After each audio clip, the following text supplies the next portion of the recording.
ピンポンパンポン。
あ、俺もらったんですけどね、それで。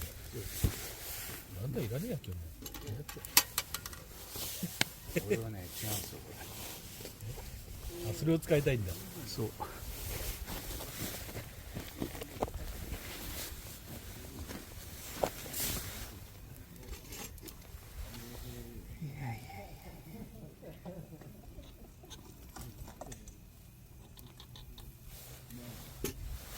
くそれ見つけたね。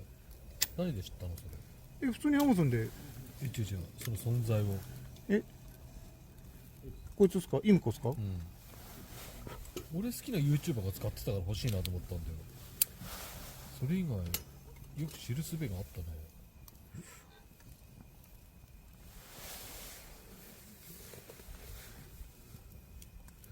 何探してる時だっけな、なんか探してる時に関連かなんかで出てきたっす確か。